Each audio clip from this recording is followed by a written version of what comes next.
করা হয়েছে YouTube link YouTube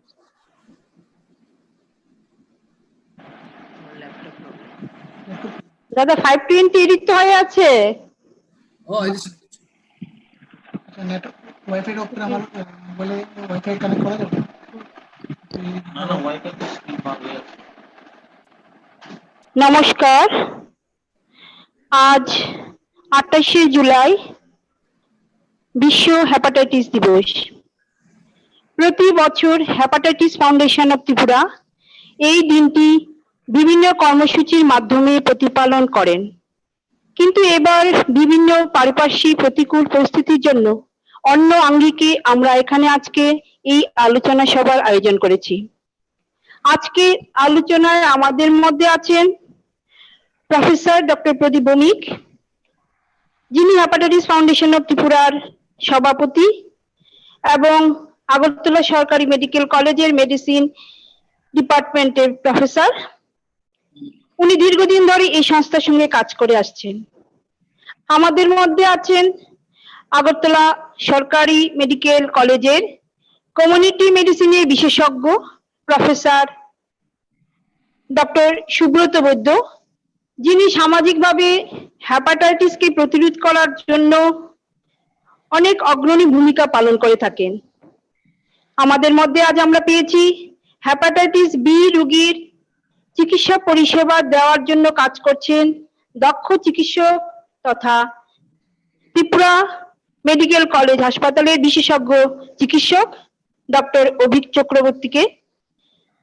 এছাড়াও হেপাটাইটিস রোগীর পরিবারদের নিয়ে কাজ করছেন এমন একটি সংস্থা যার নাম লিভার পেশেন্ট নেটওয়ার্ক। এই সংস্থাটির সম্পাদক মিস্টার সত্যজিৎ ঘোষ, ওনারা আমাদের মধ্যে আজকে এসেছেন। আমি আপনাদের সবাইকে হেপাটাইটিস ফাউন্ডেশন অফ ত্রিপুরার পক্ষ থেকে স্বাগত জানাচ্ছি।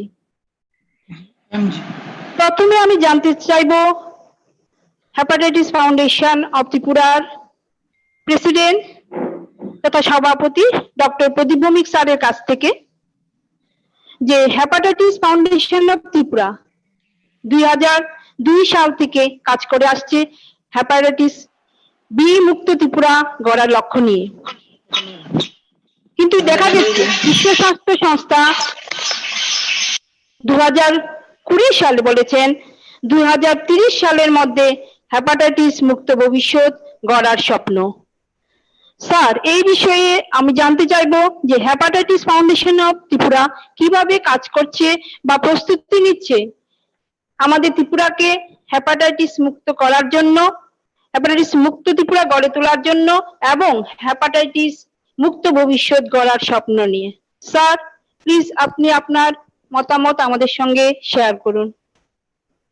সবাইকে নমস্কার এবং ধন্যবাদ জানাচ্ছি যারা আজকে এখানে কথা বলছেন এবং যারা কথা শুনছেন বিভিন্ন জায়গা থেকে, যার যার জায়গা থেকে। আজকে একটা বিশেষ পরিস্থিতিতে, একটা বিশেষ আঙ্গিকে আমরা আজকে এখানে উপস্থিত হয়েছি। সবাই যার যার জায়গা থেকে কথাগুলি শুনছেন, কথা বলবেন এবং আগামী দিনের চলার পথ আমরা তৈরি করব। হেপাটাইটিস ফাউন্ডেশন ত্রিপুরা কাজ করছে 2002 সাল থেকে। তখন আমরা প্রধানত হেপাটাইটিস মুক্ত ত্রিপুরার গড়ার স্বপ্ন নিয়ে কাজ শুরু করেছিলাম এবং ঐতিহাসিকভাবে 28শে জুলাই 2002 সালে হেপাটাইটিস ফাউন্ডেশন তৈরি হয়েছে। এবং সেটা তৈরি হয়েছিল এই কারণে যে সেটা বারুচ ব্লুমবার্গের জন্মদিন।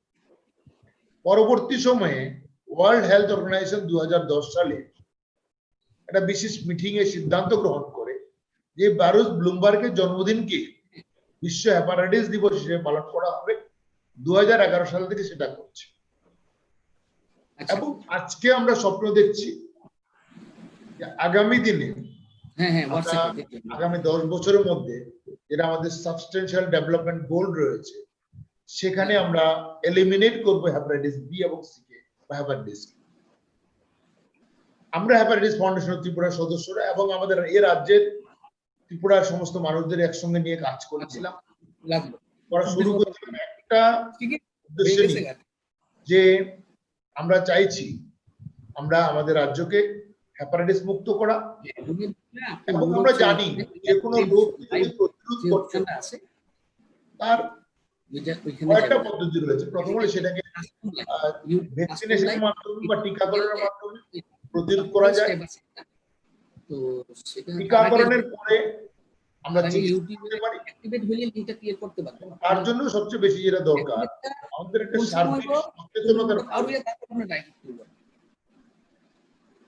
সার্বিক সচেতনতা আমাদেরকে রোগ প্রতিরোধ। এই কারণে আমরা যেটা করেছি সবার আগে আমরা চেষ্টা করেছি আমাদের সদস্যদের, যার মধ্যে চিকিৎসক, সমাজসেবী, ব্যবসায়ী, সরকারি অফিসার এবং বিভিন্ন পেশার সঙ্গে জড়িত ব্যক্তিরা রয়েছে, তাদের সকলকে লিভার ডিজিজ নিয়ে, বিশেষ করে হেপাটাইটিস বি এবং সি নিয়ে সচেতন করা। এটা সচেতন করার পরে আমরা এবার আস্তে আস্তে মাঠে নামে কাজ করতে শুরু করি মানুষের। তার মধ্যে অন্যতম হেপাটাইটিস বি টিকা। এখন পর্যন্ত আমরা প্রায় রাজ্যের 37% মানুষকে হেপাটাইটিস বি টিকাকরণে আনতে পেরেছি। 2012 সাল থেকে আমাদের রাজ্যে শিশুদেরকে 0 থেকে 1 বছর পর্যন্ত শিশুদেরকে সরকারিভাবে হেপাটাইটিস বি টিকাকরণ শুরু করা হয়। এই দুটো কাজ একসঙ্গে চলার খাতিরে আমাদের কাজের গতি অনেক বৃদ্ধি পায়, এবং আমরা আজকে আমরা প্রায় হিসেব করে দেখেছি আমাদের রাজ্যে প্রায় 48 থেকে 50% মানুষ খুব সম্ভবত হেপাটাইটিস বি রোগের টিকা গ্রহণ করেছে, এবং এর অনেকেই খুবই সৌভাগ্যের ব্যাপার 3টে ডোজ টিকা নিয়ে নিয়েছে। তাহলে এদের ভবিষ্যতে যাতে এই রোগ না হয় সেটা একটা মোটামুটি একটা জায়গায় আমরা পৌঁছে দিতে পেরেছি। এছাড়া অন্যান্য প্রকল্প এবং কাজকর্মের মাধ্যমে আমরা চাইছি মানুষকে আরো বেশি সচেতন করা, বিজ্ঞান মনস্ক করা, এবং আমরা যদি সবাই বিজ্ঞান মনস্ক হই তাহলে নিশ্চয়ই সেদিন দূর হবে না যেদিন এই যে আমাদের স্বপ্ন, সারা পৃথিবীর মানুষ আজকে স্বপ্ন দেখছে যে আমরা পৃথিবীকে হেপাটাইটিস মুক্ত করব। আমরা ছোট্ট পরিসরে, বলতে নিশ্চয়ই বাধা নেই, অত্যন্ত ছোট্ট পরিসরে ত্রিপুরা আমাদের দেশের অন্যতম ছোট্ট রাজ্য, সেই ছোট্ট পরিসরে কিন্তু বড় মন নিয়ে আমাদের বিশাল একটা সদস্য সংখ্যা নিয়ে আমরা কাজ করতে শুরু করেছিলাম। আগামী দিনে নিশ্চয়ই সকলের সাজেশন পেলে আমরা আরো বড় আকারে কাজ করতে এগিয়ে যেতে পারবো। এবারে হয়তো আমরা এবারে এই 28শে জুলাইয়ের যে প্রোগ্রামটা সেটাকে সবার কাছে ঠিক আগের বারের মতো উপস্থিত করতে পারিনি, তবু আমরা সবার কাছে পৌঁছে দিতে চেষ্টা করেছি। সেটা সফল হবে সেটা আমাদের প্রত্যাশা। ধন্যবাদ। ধন্যবাদ স্যার। তাহলে আমরা জানতে পারলাম যে হেপাটাইটিস ফাউন্ডেশন অফ ত্রিপুরা 1500 সদস্য নিয়ে কাজ করছে, এবং আগামী দিনে আমরা ত্রিপুরাকে হেপাটাইটিস বি মুক্ত করতে পারবো, সেটাই আমরা আশা করছি। এবার আমি বলবো স্যার ডক্টর সুব্রত বৈদ্য স্যারের থেকে জানতে চাইবো।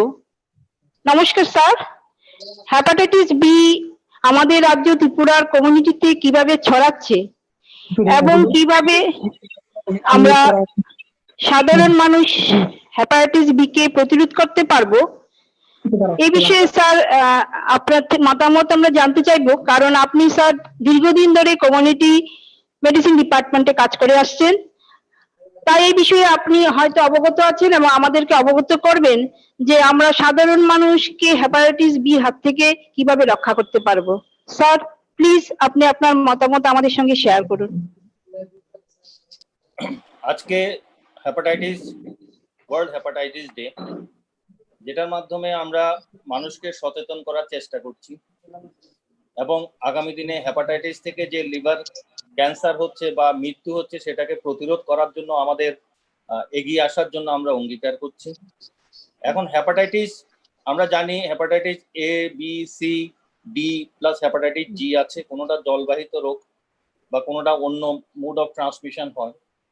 তার মধ্যে শুধু ভ্যাকসিন অ্যাভেলেবেল আছে আমাদের কাছে হেপাটাইটিস বি, এবং হেপাটাইটিস বিটাই হচ্ছে সবচেয়ে বেশি মারাত্মক। কারণ আমরা যদি গ্লোবাল বার্ডেন বা আমাদের দেশের যে বার্ডেনটা দেখি, আমাদের দেশটাই দেখলে দেখা যাবে আমাদের দেশে প্রায় 36 মিলিয়ন টু 40 মিলিয়ন পপুলেশন হচ্ছে হেপাটাইটিস বি ইনফেক্টেড। তার থেকে একটা সার্টেন পার্সেন্ট 6% to 8% ভবিষ্যতে লিভার ক্যান্সার ডেভেলপ করবে বা ক্রনিক লিভার ডিজিজ হবে।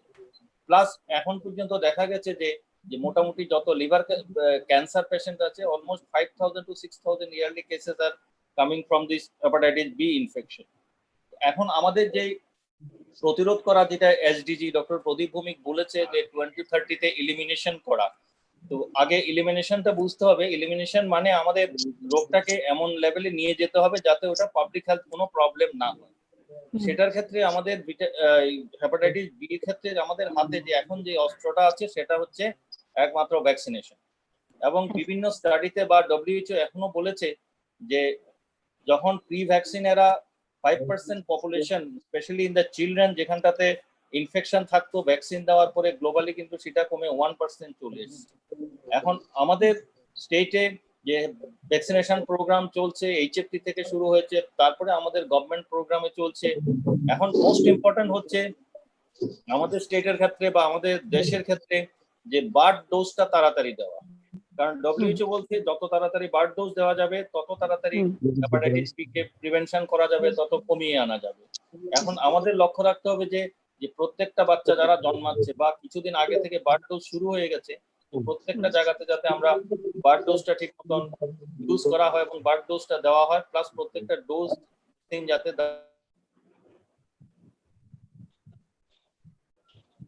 সংক্রমিত না হয় সেটাও দেখতে হবে। সেই রোগ সংক্রমণের ক্ষেত্রে দেখা গেছে যেটা ব্লাড বর্ন ট্রান্সমিশন, আমরা সেই ব্লাড ট্রান্সফিউজ করছি, থ্রো সেক্সুয়াল ট্রান্সমিশন হচ্ছে, সেটার ক্ষেত্রে আমরা বিভিন্ন সচেতনতার প্রোগ্রাম নেওয়া হচ্ছে। আরেকটা জিনিস হচ্ছে আমাদের যারা হেলথ কেয়ার পার্সোনাল,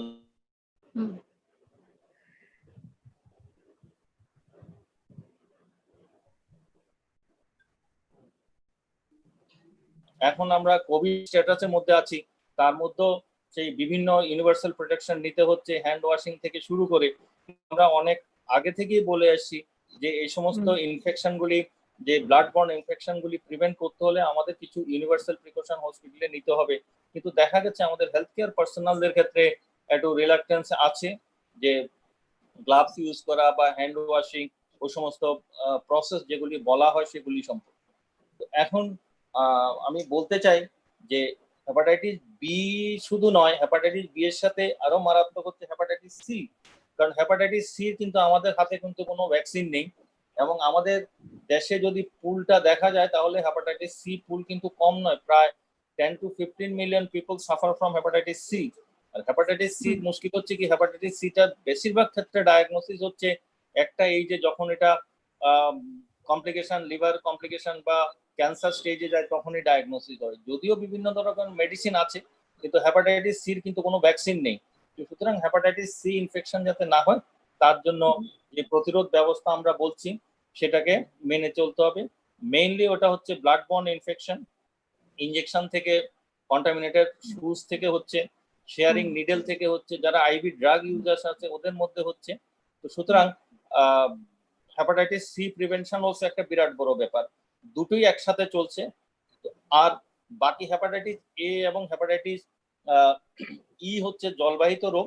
তো সুতরাং আমাদের সেই ওয়াটার স্যানিটেশন যদি আমরা ইমপ্রুভ করি, প্রপার হ্যান্ড ওয়াশিং করি বিফোর, যেটা আমরা এখন করছি, সবারই হ্যান্ড ওয়াশিং বেড়ে গেছে কোভিড ইনফেকশনের ফলে, যেটা আগে অতটা ছিল না, তাহলে ওটার মাধ্যমে কিন্তু আমরা হেপাটাইটিস এ এবং ই ইনফেকশন কমাতে পারবো। এই স্বাস্থ্যবিধিগুলি মেনে চলতে হবে এবং ওই টার্গেট রেখে আগামী দিনে 2030-তে যেটা এসডিজি গোল, যে elimination of the hepatitis infection globally, সেটার পথে আমাদের এগিয়ে যেতে হবে। ধন্যবাদ স্যার। তাহলে স্যারের আলোচনা থেকে আমরা জানতে পারলাম যে হেপাটাইটিস বি যেভাবে ছড়াচ্ছে তার জন্য আমাদের কিছু যদি আমরা প্রিকশন মেনে চলি, যেমন আমরা যদি নিরাপদভাবে রক্তদান করা হয় এবং যদি প্রিকশন নিয়ে আমরা ইনজেকশন দেওয়া হয় বা সুচ যেগুলি বা অপারেশনের ক্ষেত্রে যে জিনিসগুলো ব্যবহার করা হয় সেগুলোকে যদি আমরা সতর্কতার সঙ্গে মেনে চলি বা ব্যবহার করি, তাহলে আমরা হেপাটাইটিস বি কে আমরা খুব তাড়াতাড়ি ছড়ানোর থেকে প্রতিরোধ করতে পারবো। ধন্যবাদ স্যার, আমরা পরে আবার আসবো আপনার কাছে। নমস্কার ডক্টর অভিক চক্রবর্তী স্যার। নমস্কার স্যার। হ্যাঁ নমস্কার। আপনি তো দীর্ঘদিন ধরে মেডিসিন বিশেষজ্ঞ হিসাবে কাজ করে আসছেন এবং হেপাটাইটিস রোগীরাও আপনার কাছে আসছে।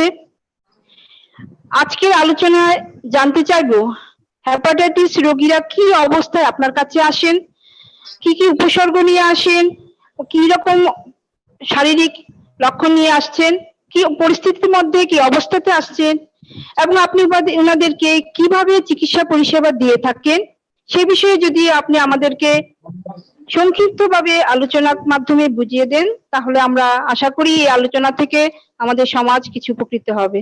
স্যার, প্লিজ আপনি আপনার আলোচনা মাধ্যম শুরু করে আমাদেরকে একটু বুঝিয়ে দিতে পারেন। হ্যাঁ, সবাইকে নমস্কার। আজকে বিশ্ব ওয়ার্ল্ড হেপাটাইটিস ডে, যেটা প্রফেসর ব্লুমবার্গের জন্মদিন উপলক্ষে পুরো বিশ্বব্যাপীতে উদযাপন করা। হেপাটাইটিস সম্বন্ধে আমাদের বুঝতে লাগবে, হেপাটাইটিস মানে হচ্ছে লিভারের ইনফ্লামেশন, মানে লিভারটা যখন ফুলে যাচ্ছে বিভিন্ন কারণে তখন এটাকে হেপাটাইটিস বলে।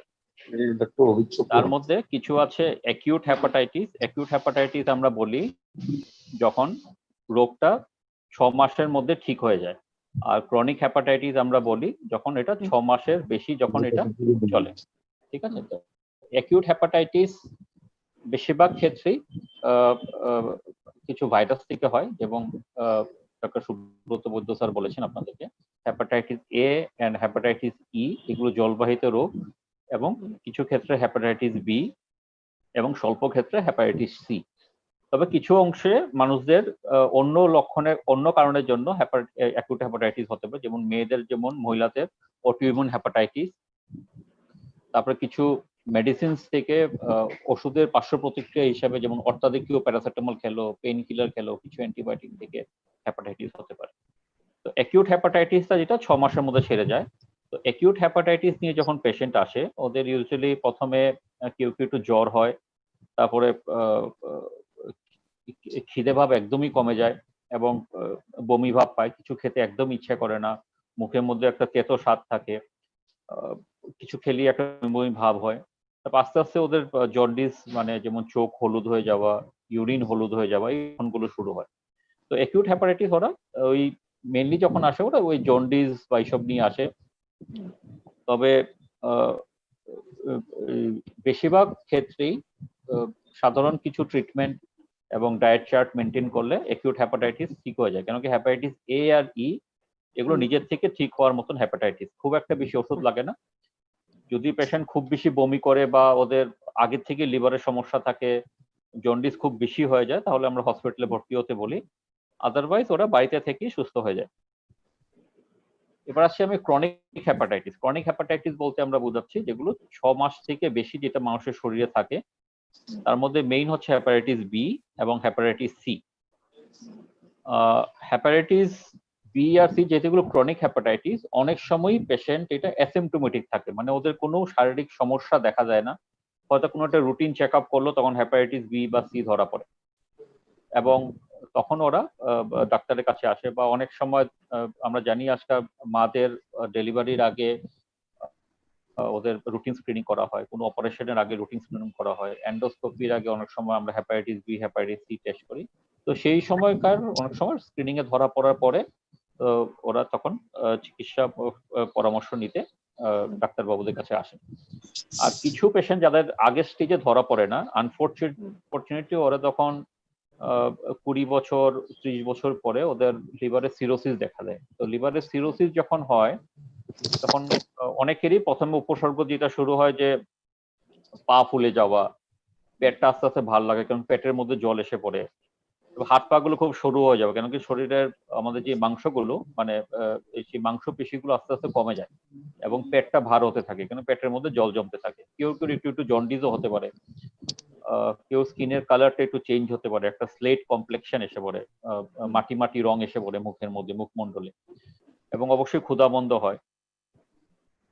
তারপরে কিছু পেশেন্টদের এই সিরোসিসের কমপ্লিকেশন হয়। সিরোসিসের কমপ্লিকেশন যেমন অনেকে রক্ত বমি করা, হ্যাঁ, তো আমাদের খাদ্যনালী বা পেটের মধ্যে কিছু ভেইন থাকে যেগুলো সিরোসিসে ফুলে যায়, এগুলো ফেটে গিয়ে এই রক্ত বমি, যেটা খুবই লাইফ থ্রেটেনিং, ওটা অনেক সময় হয়।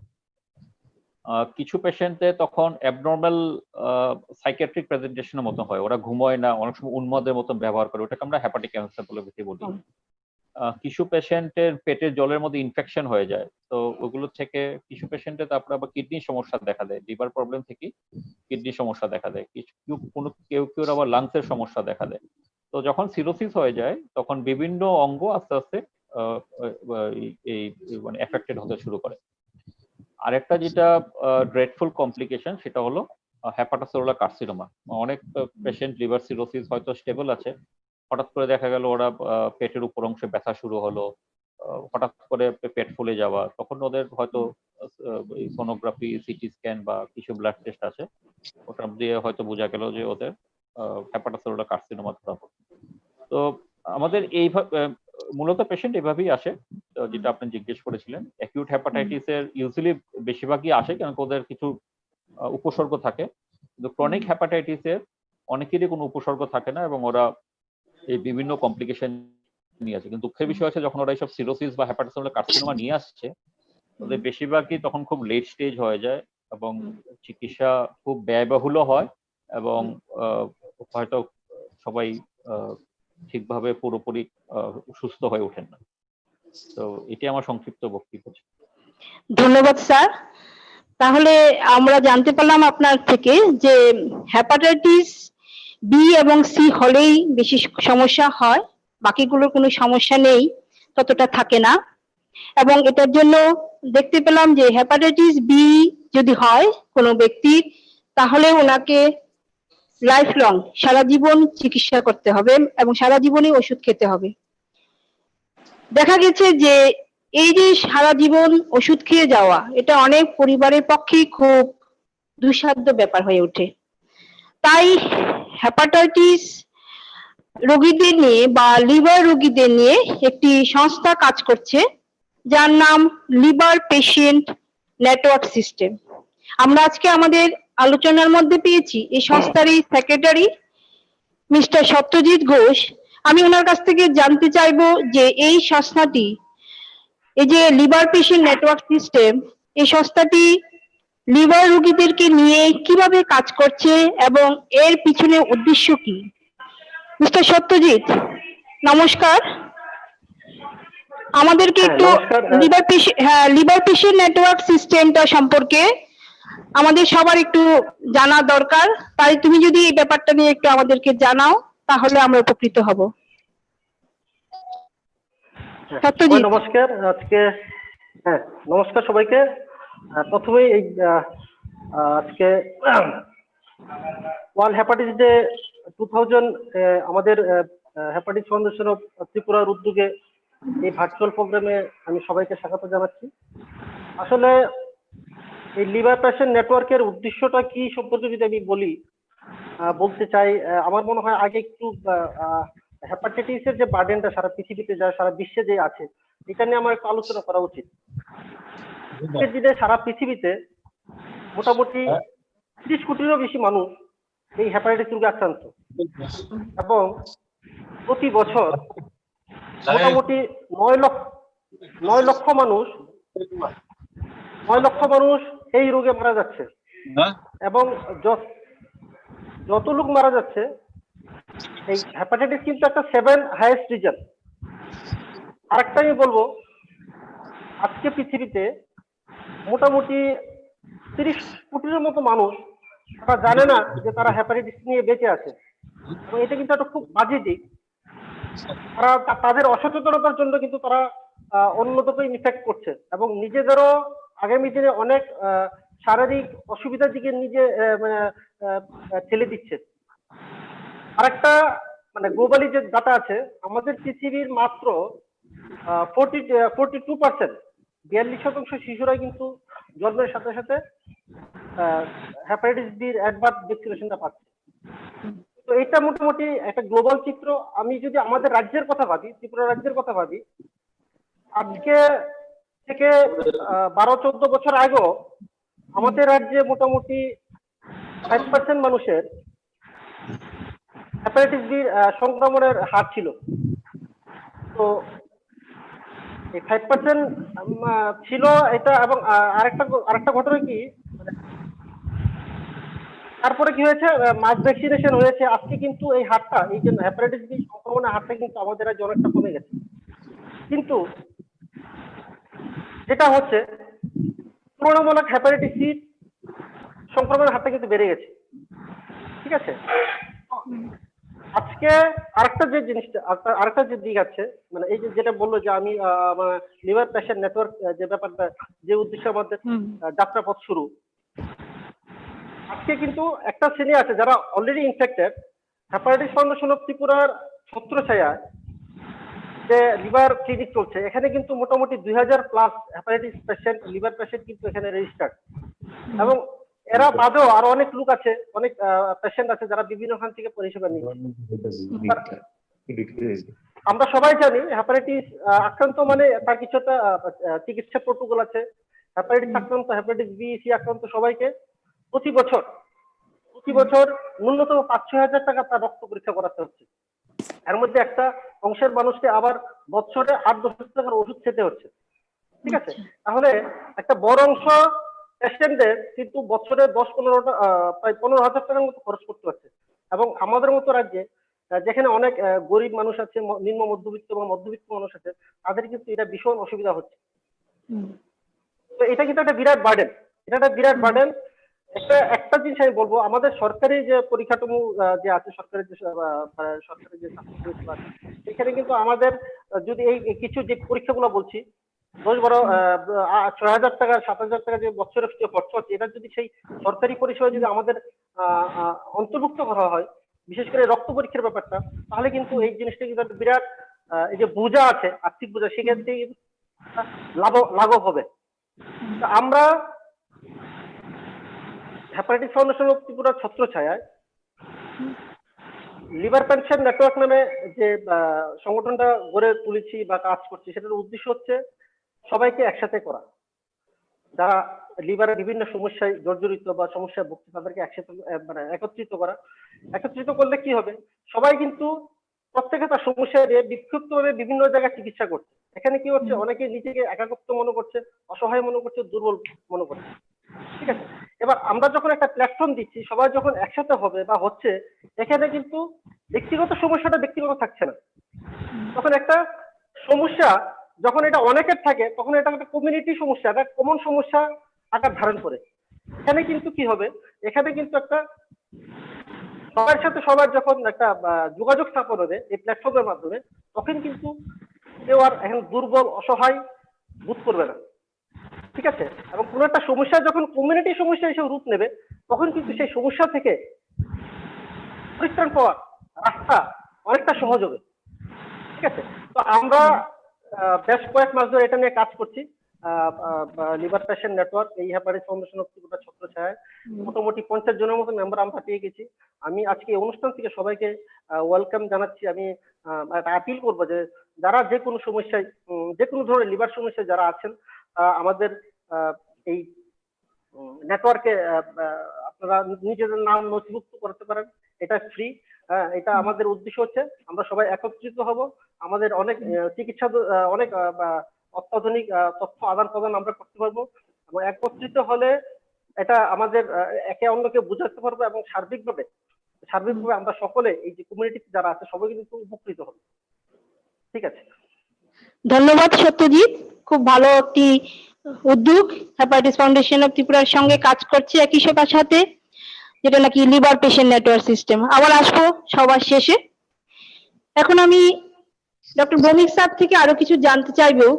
Sir, hepatitis foundation of Tripura hepatitis B vaccine নিয়ে কাজ করছে, এবং এর মধ্যে আমরা জানি যে ত্রিপুরা রাজ্যের বেশ কিছু পার্সেন্টেজ হেপাটাইটিস বি ভ্যাকসিনের আওতায় এসে গেছে। হেপাটাইটিস বি ভ্যাকসিন দেওয়ার যে সফলতা, এটা কতটুকু অর্জন করতে পেরেছি সেই সম্পর্কে যদি আমরা একটু জানি, অ্যান্টিজেন অ্যান্টিবডি যে তৈরি হওয়ার ব্যাপারটা আছে আমাদের শরীরে, সেটা সম্পর্কে যদি স্যার আপনি আমাদেরকে কিছু বলেন। ধন্যবাদ। আমি প্রথমেই খুব ছোট্ট করে বলেছি যে হেপাটাইটিস বি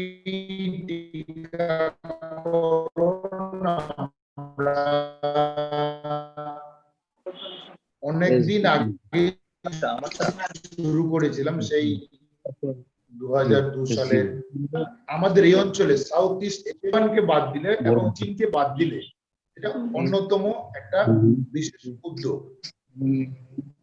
তাইওয়ান সবার আগে হেপাটাইটিস বি টিকাকরণ শুরু করেছিল সেই 1984 সালে, যখন আজকের ডিএনএ আমরা দিই রিকম্বিনেন্ট ডিএনএ যেটা অত্যন্ত উন্নত মানের, সেটা কিন্তু ছিল না। এই ডিএনএ ভ্যাকসিন 1990 সালে শুরু হয়। তার আগে ছিল প্লাজমা ডিরাইভড ভ্যাকসিন, সেটা দিয়েও তাইওয়ান একটা অসাধারণ রেজাল্ট পায়। পৃথিবীর সবচেয়ে বেশি হেপাটোসেলুলার কার্সিনোমা, ডক্টর অভিক যেটা বলছিলেন যে লিভার ক্যান্সার তাইওয়ানে ছিল। তাইওয়ান সেই ভ্যাকসিনেশন থেকে ওরা প্রমাণ করতে পেরেছে যে শুধু টিকাকরণের মাধ্যমে ওই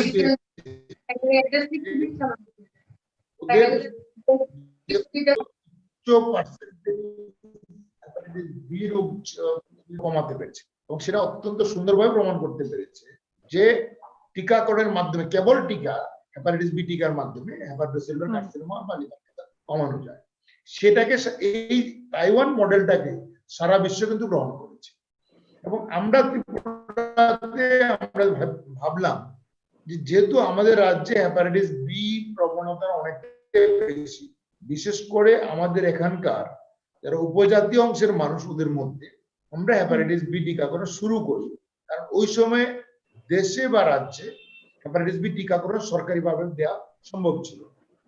এই কাজ করতে করতে সেটা একটা লম্বা ইতিহাস, আজকে সেটা বলা হয়তো সম্ভব নয়। শুধু বলবো এটা করতে করতে ফাউন্ডেশন সরকারি সাহায্য নিয়ে এবং রাজ্যের স্বাস্থ্য দপ্তরের সক্রিয় সহযোগিতা নিয়ে প্রায় 37% মানুষকে আমরা টিকাকরণের আওতায় আনতে পেরেছি। এবং এই টিকা শুধু টিকা দেওয়া হয়, কারণ হেপাটাইটিস বি টিকা 3টে ডোজ দিতে হয় আমরা জানি, 0, 1 এবং 6 মাস। এবং 3টে ডোজ না দিলে তার রেজাল্ট বা ফলাফল কিন্তু আশানুরূপ না হবে। অর্থাৎ সেই টিকাটা যদি 3টে ডোজ না নেয়, তার যে প্রতিরোধ ক্ষমতা সেটা সম্পূর্ণভাবে তৈরি না হবে।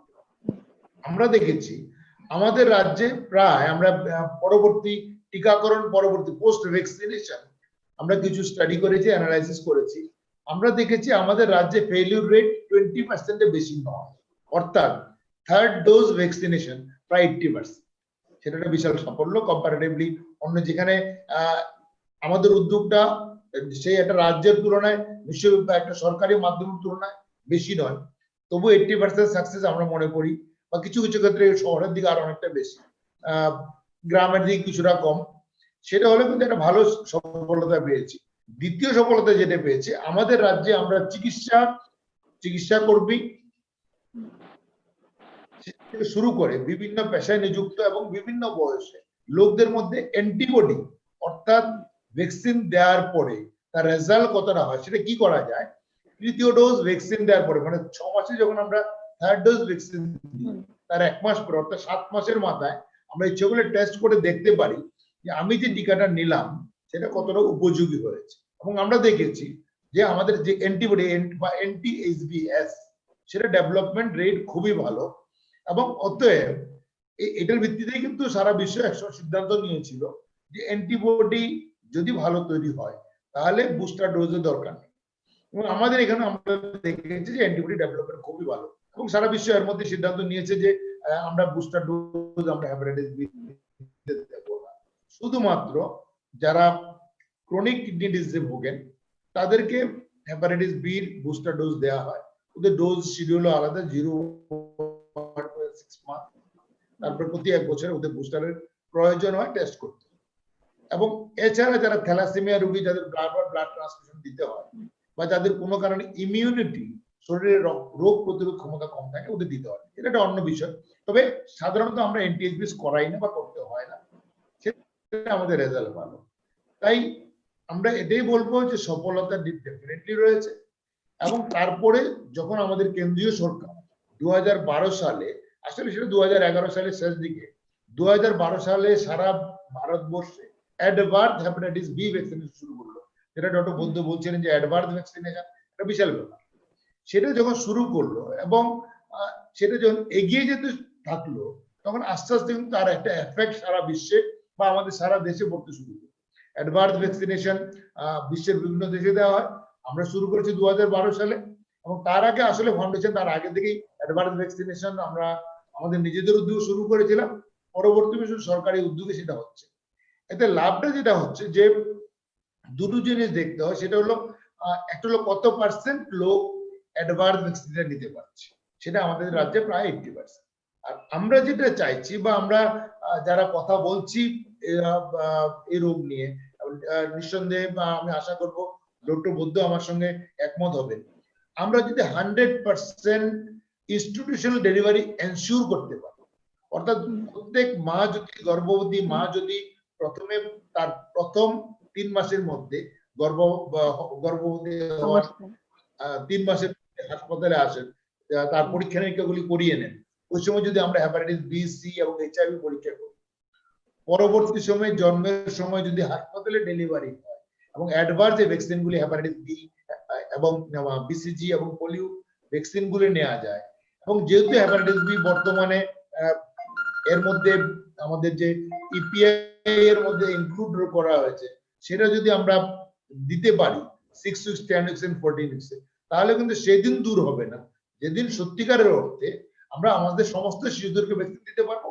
এবং অ্যাডাল্টরা অনেকেই এখন অ্যাডাল্ট ভ্যাকসিনেশন একটা গুরুত্বপূর্ণ বিষয়, সেটা নিয়ে আমরা এগিয়ে যাচ্ছি। অতএব ভ্যাকসিনেশন এবং তার রেজাল্ট দুটোই ভালো, সেটা নিয়ে যদি এগিয়ে যাওয়া যায় এবং মা এবং শিশু, মাদার এন্ড চাইল্ড, তাদেরকে যদি আমরা টার্গেট করতে পারি, এবং ডক্টর বৈদ্য আরো ভালোভাবে বলতে পারবেন, মাদার এন্ড চাইল্ড নিয়ে আমাদের রাজ্যে বা আমাদের দেশে বিভিন্ন প্রজেক্ট রয়েছে যেগুলো আমরা কাজ করি বা সবাই কাজ করছে, সেগুলি যদি আরো বেশি, যত বেশি আমরা এফেক্টিভ করতে পারবো, ততই বোধহয় আমাদের হেপাটাইটিস রোগটাকে আমরা প্রতিরোধ করব। ধন্যবাদ। ধন্যবাদ স্যার। ধন্যবাদ স্যার। তাহলে আমরা শুনতে পারলাম যে হেপাটাইটিস বি ভ্যাকসিন দিয়ে আমাদের বোর্ডের মধ্যে অ্যান্টি হেপাটাইটিস বি যেটা, সেটা অ্যান্টিবডি তৈরি হচ্ছে। ধন্যবাদ স্যার।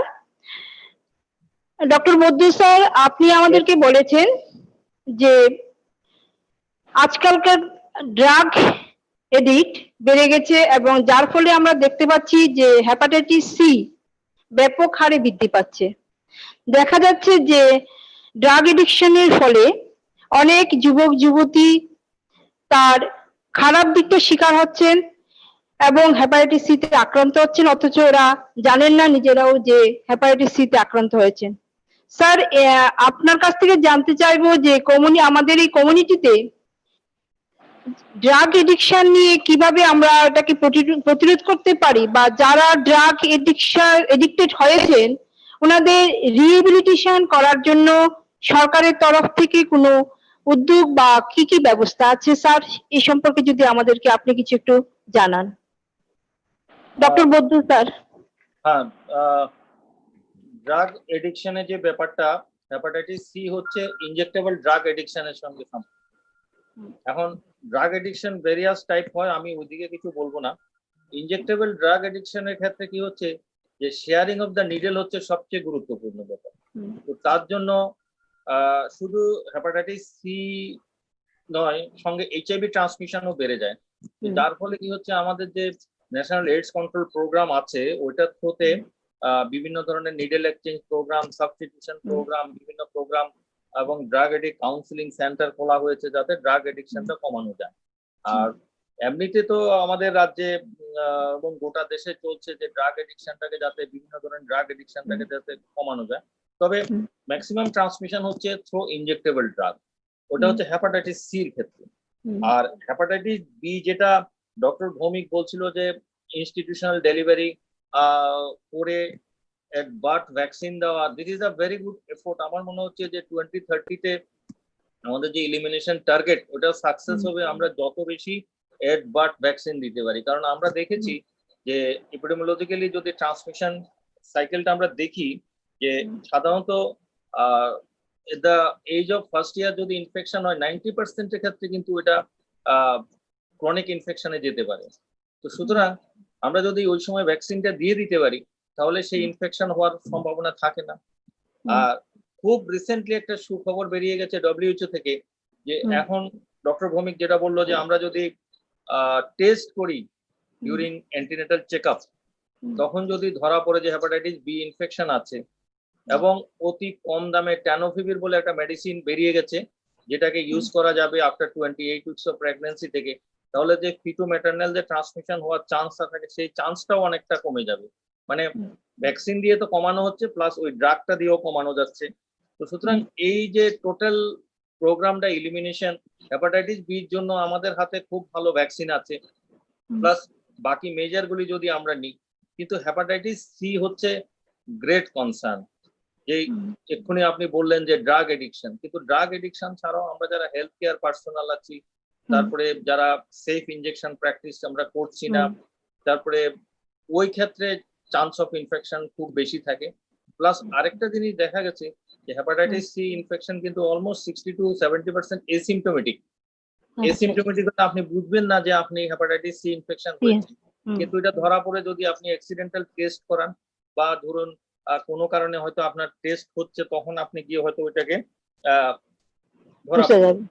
তো এখন যেটা মিশন বা যেই আমাদের যে আগামী দিনে যে প্রোগ্রাম যেটা নেওয়া হচ্ছে, ওটাকে একটা কথা বলা হচ্ছে যে এবারে থিমও একটা কথা বলা হচ্ছে যে find the missing millions, millions of people যারা এসিমটোমেটিক আছে, যারা জানে না ওদের স্ট্যাটাস, ওদেরকে বের করা, যেটাকে আমরা বলি আর্লি ডায়াগনোসিস করা।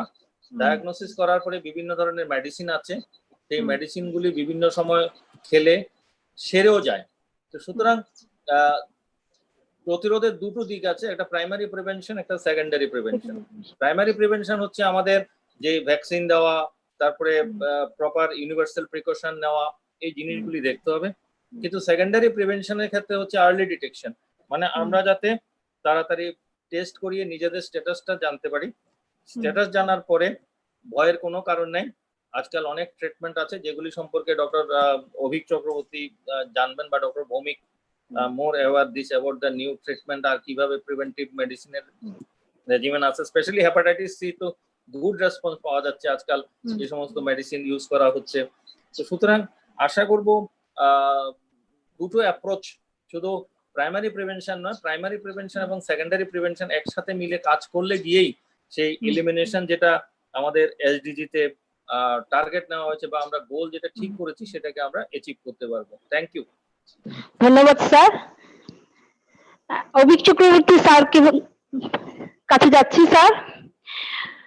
স্যার আমরা জানি যে যারা কিডনি ডিজিজ পেশেন্ট আছেন বা রেনাল ফেলিউর পেশেন্ট আছেন, ওনাদেরকে hepatitis B vaccine double dose নিতে হয়। আমরা সাধারণ মানুষ থেকে ওরা ডাবল ডোজ নেয়। এই বিষয়ে যদি আপনি আমাদেরকে বলেন, কারণ অনেক পেশেন্টরা আসেন জিজ্ঞাসা করেন যে আমাদেরকে কেন ডাবল দিতে হবে, একসঙ্গে আমরা 2 ml নিচ্ছি। এই ব্যাপারটা যদি আপনি আমাদেরকে একটু পরিষ্কার ধারণা দিয়ে দেন তাহলে আমরা একটু উপকৃত হব। স্যার প্লিজ আপনি আপনার মতামত দিতে পারেন। শুনুন, কিডনি পেশেন্ট বা যারা ডায়ালিসিস করছে ওদের ইমিউনিটিটা অনেক কম থাকে।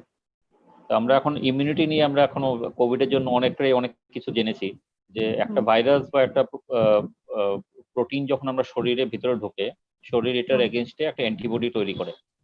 তো অ্যান্টিবডির পরিমাণ কতটা হবে এটা আপনার ইমিউনিটির উপর ডিপেন্ড করে। যার ইমিউনিটি ভালো ওর অ্যান্টিবডির পরিমাণও অনেক বেশি হবে এবং ওই ফার্দার ওই ভাইরাসটার এগেইনস্টে আবার যেমন রিইনফেকশন না হয় বা ভবিষ্যতে যেমন ইনফেকশন না হয় ওটার এগেইনস্টে ওই ইমিউনিটিটা অ্যাক্ট করে।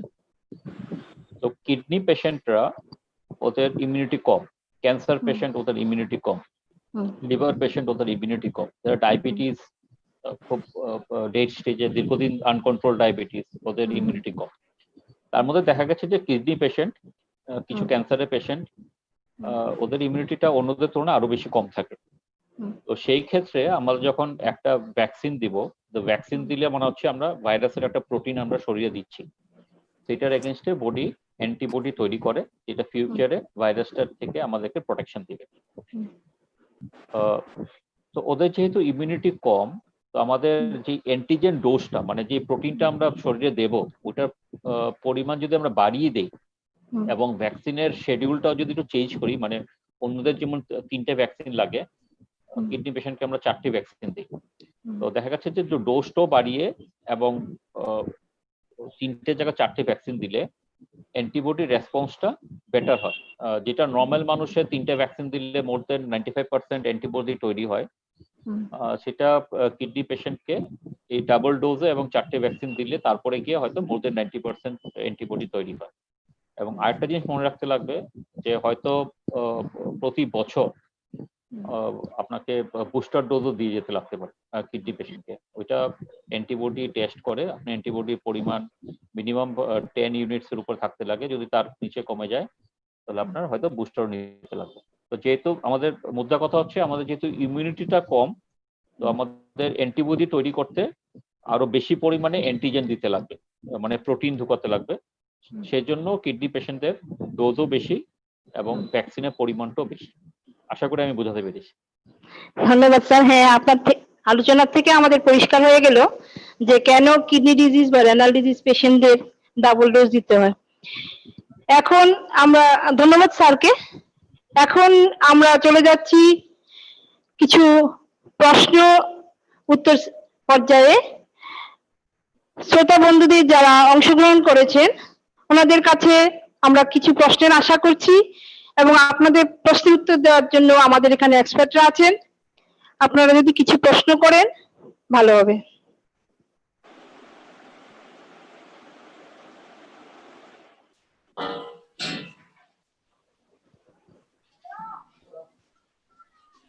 হ্যালো।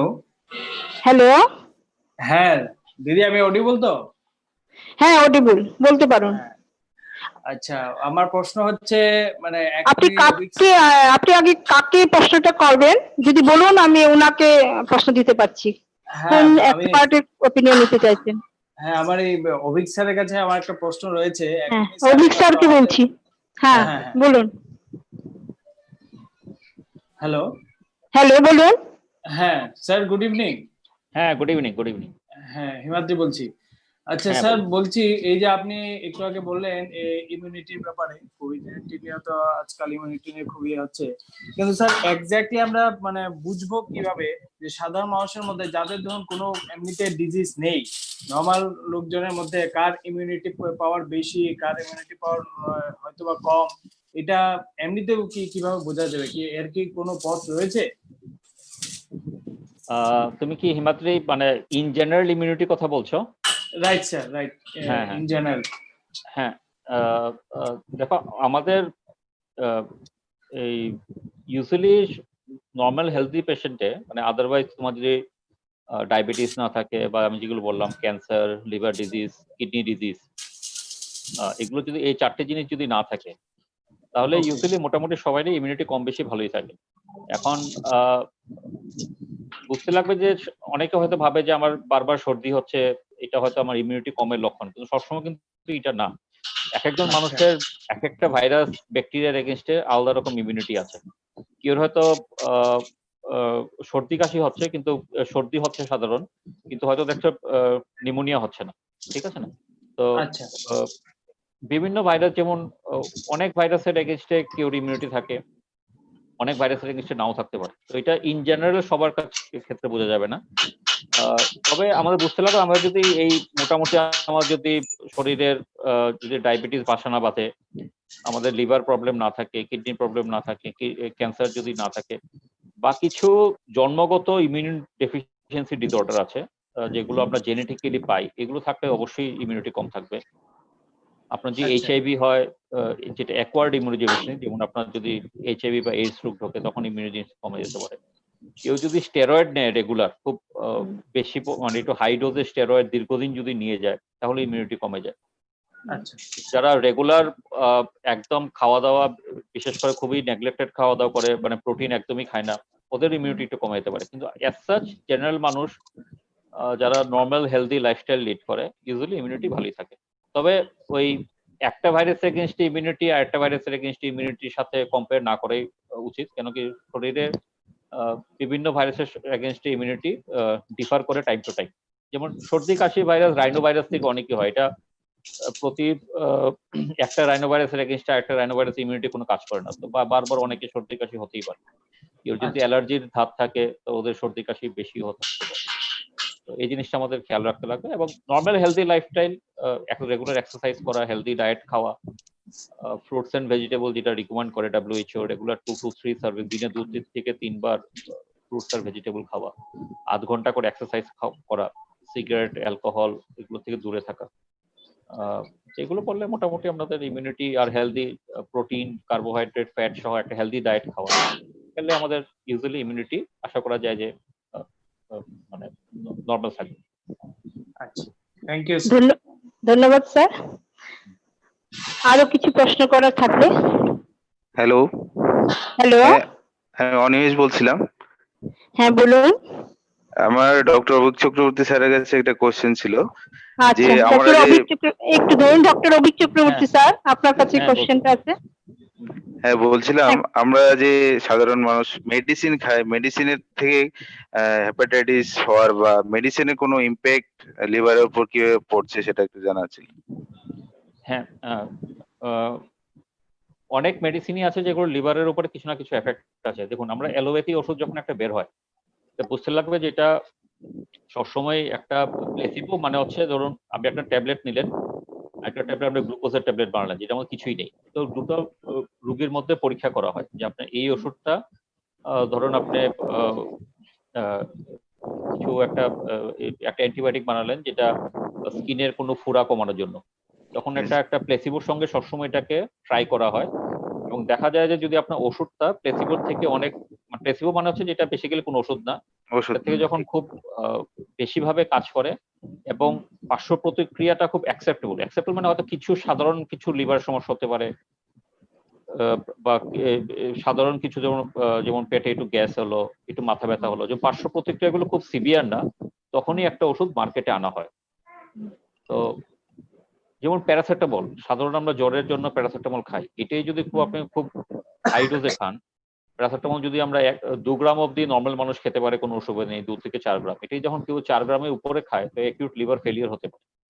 এই প্যারাসিটামলটাই যখন কেউ একজন লিভার পেশেন্ট খাচ্ছে বা যারা রেগুলার অ্যালকোহল নিচ্ছে, ওরা যখন এই প্যারাসিটামলটাকেই তখন 2 গ্রামে বেশি খেয়ে নেয়, তখন ওদের অ্যাকিউট লিভার ফেলিয়ার হতে পারে।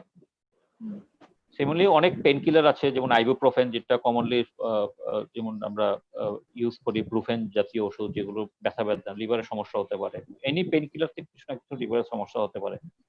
আপনার অ্যান্টিবায়োটিক, যেগুলো যেমন আমরা কমন অ্যান্টিবায়োটিক সাধারণ আমরা যেমন অ্যামক্সিক্ল্যাভ, যেগুলো সর্দি কাশির জন্য ইউজ হয়, অনেক সময় এগুলো থেকেও দীর্ঘমেয়াদী, অনেক সময় সঙ্গে সঙ্গে হয়তো হবে না, 2 সপ্তাহ বা 3 সপ্তাহ পরে আপনার লিভারের সমস্যা হতে পারে। তো অনেক অ্যান্টিবায়োটিক বা অনেক ওষুধই আছে। তো সাধারণ মানুষকে আমি এটাই বোঝাবো যে আপনারা এটা নিয়ে চিন্তা করতে লাগবে না। আপনারা মেইন হচ্ছে যে আপনারা আননেসেসারি মেডিসিন খাবেন না। দোকান থেকে নিয়ে ফট করে একটা অ্যান্টিবায়োটিক খেয়ে নিলেন, ওটি তখনই মুশকিল, কারণ যে ডাক্তার আপনাকে প্রেসক্রাইব করছে ও এটা সাইড এফেক্ট জেনেই আপনাকে করছে, এবং আপনার লিভারের কি সমস্যা, কিডনির সমস্যা আছে না নেই, কতদিন এই ওষুধটা খাবেন, কতটা ডোজে খাবেন, লাগলে ডোজ মডিফাই করে দিবেন। এবং অনেক সময় ড্রাগ ইন্টারেকশন, আপনি দুটো ওষুধ মিলিয়ে খেলেন, প্যারাসিটামলের সঙ্গে আপনি আয়রন খেলেন, দুটোই খুব হাই ডোজে, তখন লিভার একদম খুব তাড়াতাড়ি ড্যামেজ হবে। তো আমার পরামর্শ হচ্ছে নিজেরা ওষুধ না খেয়ে ডক্টরের পরামর্শ নিয়েই ওষুধটা খান, কিন্তু যে ডাক্তার লিখবে ও ওষুধের সাইড এফেক্ট গুলো জানে। প্রত্যেকটা অ্যালোপ্যাথি ওষুধ এবং ন্যাচারাল জিনিসেরও সাইড এফেক্ট আমার বুঝতে লাগবে। জল যদিও আপনি একসাথে 4 লিটার বা দিনে যদি 8 লিটার খেয়ে যান, আপনি কদিন পরে হয়তো সোডিয়াম কমে অজ্ঞান হয়ে যেতে পারে। তো সব ন্যাচারাল জিনিস এবং মেডিসিনের কিছু না কিছু সাইড এফেক্ট আছে। আশা করি সব যে ডাক্তার আপনাকে দেবে সে সাইড এফেক্টটা জেনেই ওষুধ দেবে, এবং ওইটা প্রেডিক্ট করতে পারে যে কার কি সাইড এফেক্ট হবে, তার জন্য ডাক্তারের পরামর্শ নেওয়া। আশা করি আপনাকে বুঝাতে পেরেছি যে কিছু না কিছু সাইড এফেক্ট অনেক মেডিসিনই আছে, আমাদেরকে বুঝে মেডিসিনটা খেতে লাগবে। Thank you sir. ধন্যবাদ। আর আরো কিছু কেউ আছেন কি আমাদের আজকের আলোচনায় এক্সপার্টদের কাছ থেকে বিশেষ কিছু জানার জন্য? আমাদের হাতে আর বেশি সময় নেই, আমরা আলোচনার শেষ পর্যায়ে এসে গেছি।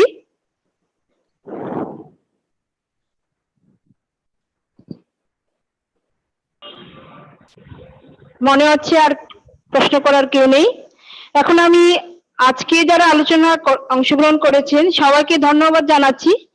আপনারা অতি ব্যস্ততার মধ্যে আমাদেরকে সময় দিয়েছেন এবং সবার শেষে আমি ভৌমিক স্যারের কাছ থেকে আজকের দিনে স্যার আমাদের সমাজের জন্য কিছু যদি একটি মেসেজ দিয়ে দিন যে আজকে ওয়ার্ল্ড হেপাটাইটিস দিবসে আমরা কি বার্তা নিয়ে যেতে পারি এই আলোচনা শেষে।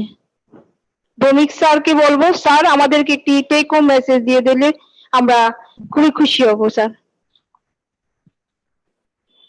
সবশেষে শুধু একটা কথাই বলবো, ভয় নেই, ওরে ভয় নেই।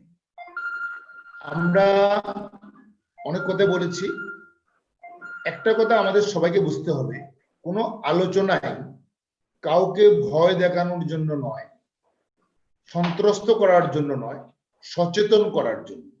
আমাদের গত 1 ঘন্টা ব্যাপী আমরা সবাই যে কথাগুলি বলেছি, সবাইকে সচেতন করার জন্য, এবং আগামী দিনে যাতে আমরা এই স্বাস্থ্যবিধি ছোট ছোট কথাগুলি নিজেদের জীবনে মেনে চলি, আমার পরিবারের সবাইকে মানিয়ে চলতে পারি, সমাজের সবাইকে মানিয়ে চলতে পারি, তাহলে কিন্তু আমরা ভালো থাকবো। আমাদের দেশে national viral hepatitis control program 2018 সালে শুরু হয়েছে। ভারত সরকারের পক্ষ থেকে অনেকগুলি প্রকল্প গ্রহণ করা হয়েছে। এবছরে নতুন কিছু প্রকল্প গ্রহণ করার কথা ছিল, কিন্তু বর্তমান পরিস্থিতির কারণে সেগুলি সম্ভব হয়নি।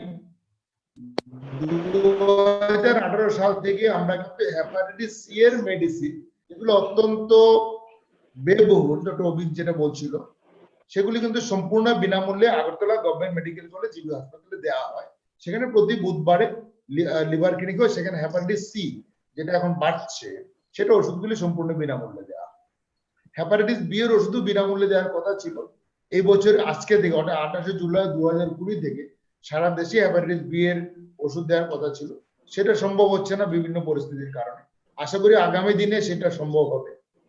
এবং আমরা সবাই শুধু হেপাটাইটিস বি সি নিয়ে যেমন আমরা সচেতন থাকবো, যারা টিকা এখনো গ্রহণ করে অ্যাডাল্টরা, শিশুদেরকে সরকারি ভাবে টিকা দেওয়া হচ্ছে, সবাই আমরা ইনস্টিটিউশনাল ডেলিভারির কথা সবাইকে আমরা বলবো, অ্যাডভান্স ভ্যাকসিনেশনের কথা বলবো, এবং বড়দের যারা ভ্যাকসিন নেননি তারা আমরা ভ্যাকসিন নেব। পরিবারে কেউ যদি হেপাটাইটিস বি রোগে আক্রান্ত হয়ে থাকে, তাকে আমরা হেয় প্রতিপন্ন করার চেষ্টা করবো না, তার চিকিৎসার সুব্যবস্থা আমরা গ্রহণ করব। এবং যারা হেপাটাইটিস সি রোগে আক্রান্ত বা আমাদের কিশোর বয়সের যারা আক্রান্ত হচ্ছেন, তারা যাতে সেই ড্রাগের দিকে এডিক্টেড না হয়, সেদিকে আমাদের সমাজের সকলের দায়িত্ব, সেগুলো আমরা পালন করতে হবে। পরিশেষে সবার কাছে অনুরোধ থাকবে, হেপাটাইটিস ফাউন্ডেশন চেষ্টা করে সবাইকে সঙ্গে নিয়ে কাজ করে রোগ প্রতিরোধ এবং তাকে প্রতিকার করা। আপনাদের সকলের সহযোগিতা পেলে নিশ্চয়ই আমরা এগিয়ে যেতে পারবো। ওয়ার্ল্ড হেলথ অর্গানাইজেশন, ভারত সরকার, রাজ্য সরকার যে একটা প্রকল্প গ্রহণ করেছে বা যে পণ আমরা গ্রহণ করেছি, স্বপ্ন আমরা দেখছি 2030 সালের মধ্যে হেপাটাইটিস মুক্ত পৃথিবী, সেই স্বপ্ন নিশ্চয়ই আমাদের সকলের পূরণ হবে। সকলকে আমাদের ধন্যবাদ এবং নমস্কার। ধন্যবাদ স্যার। আমাদের আজকের আলোচনা এখানে শেষ হয়েছে। আমরা আশা করি আগামী দিনে বিশ্ব স্বাস্থ্য সংস্থার লক্ষ্যে আমরা পৌঁছে যাব এবং সবাই আমাদেরকে সহযোগিতা করবে। ধন্যবাদ।